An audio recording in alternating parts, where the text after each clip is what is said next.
Riley, what are we learning about today?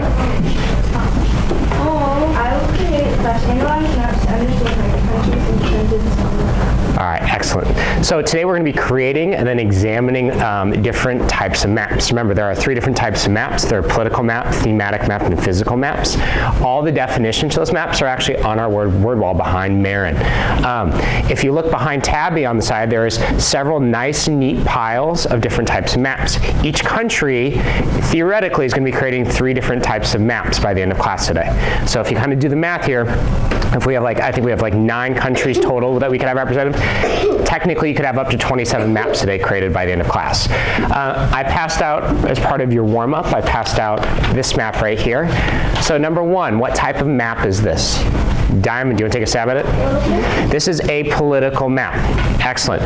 What country is this political map showing? 2.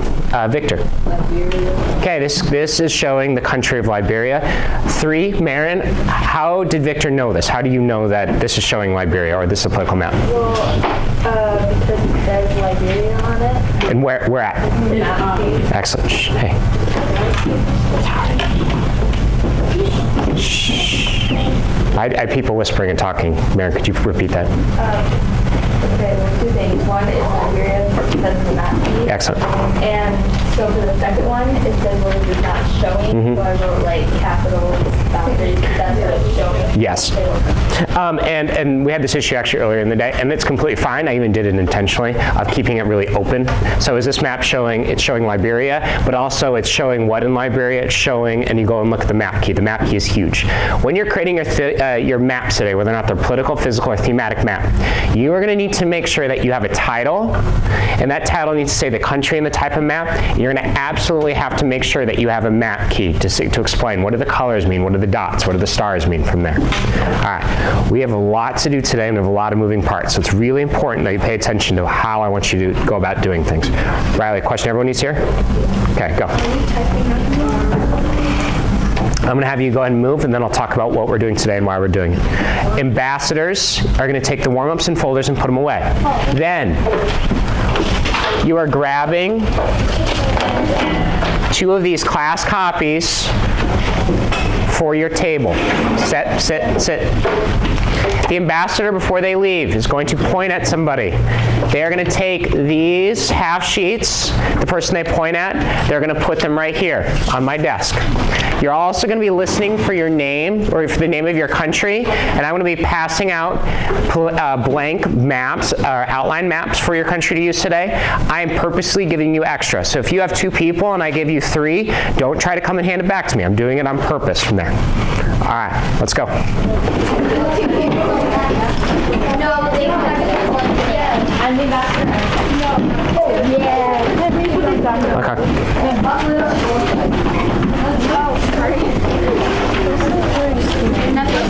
Turns into Dora and Child. Sudan. What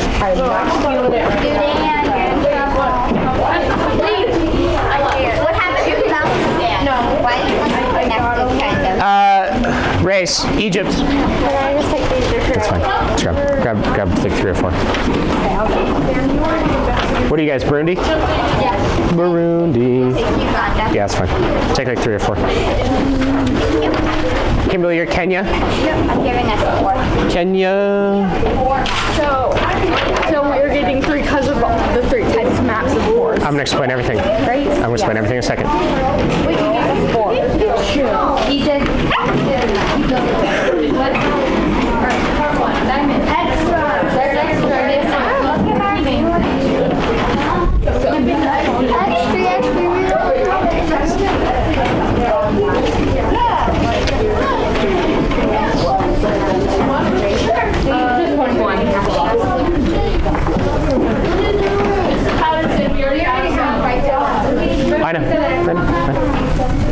I know.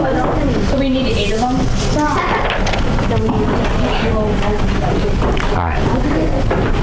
All right, what are we doing today and why are we doing it?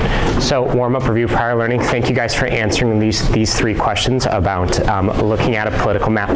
Tomorrow we will look at a different type of map, and we'll go ahead and look at those as we'll go through some of the same questions with a different map we will look at tomorrow. On Monday, you're probably going to have an assessment where you're going to be pulling information from different types of maps and then using it in your writing from there. So today we're going to create and analyze maps to understand my country's independence on the Nile River. I'm going to go through and explain. I'm going to have different groups working on different things. It's going to be extremely important, even if I'm talking about a map that you're not starting on, that you're paying attention. Some of the issues we've had in my first 2 blocks is that students have been spacing off. They're like, okay, I'm doing a thematic map now. I don't have to listen to a political map. If you're going to use your time wisely and transition in between them, you need to make sure you understand exactly what I want you to do. All right. So I'm going to be showing you some information on the class copy, which is stapled, which you should have 2 copies at least at your table. So there are directions for 3 different types of maps: political map, thematic map, and physical map. For the political map, the primary thing of what you're doing is that you're either using a computer or using a smartphone, and you're finding a list of the largest 8 cities in your country. Well, how I would search for it is if you look up front on the board, it says blank cities by population. So I would go and I would say Sudan cities by population. It'll come up with a Wikipedia article. You can just use that article from there. So with that political map, you are doing these bold points, but you're primarily focusing on finding a list of the largest 8 cities. The thematic map, go ahead and cross off on that second bullet point. You do not need to label all the provinces and states. Mr. Patterson went ahead and did you guys a favor, because for some reason I'm still nice. Thank you, thank you. Thank you. Oh, you guys want homework? Yeah. Okay. All right. On your thematic map, so a thematic map, going back to our word walls, is an area and an issue. The area is going to be your country. The issue is going to be population.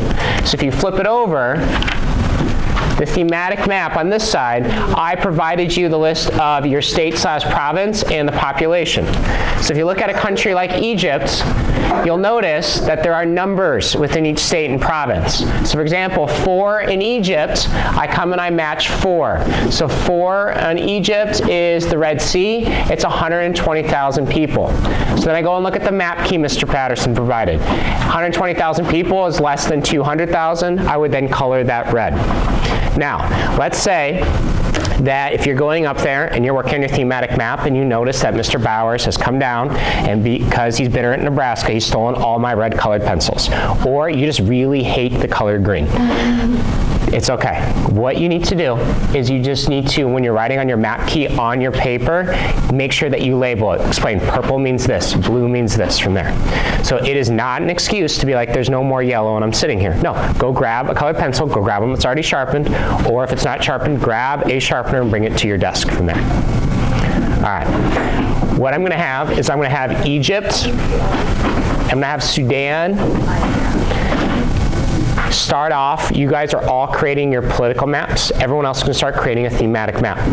Now, unless I come talk to your country, every person is working on a thematic map. Use and help, ask people at your table for help, but each person is working on it. We're not just sitting there watching somebody else work. Okay? Zoe, what is your question? Are we each working on our own, or are we each working? You are each working on your own. Okay. And I can't stress that enough from there.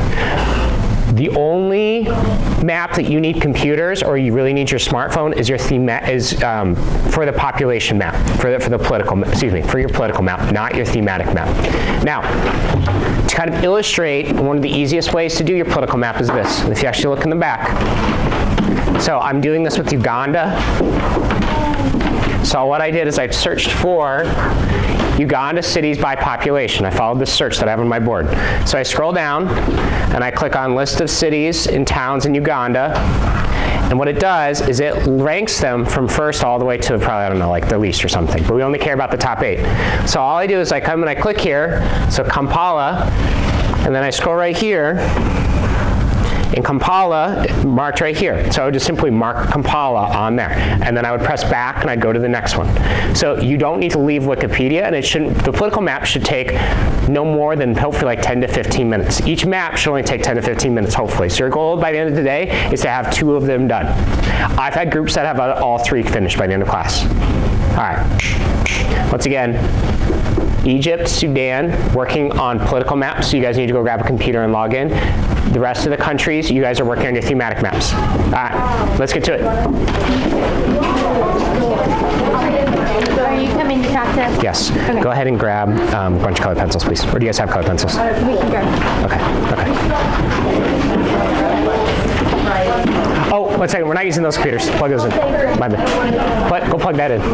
Those are running low on batteries.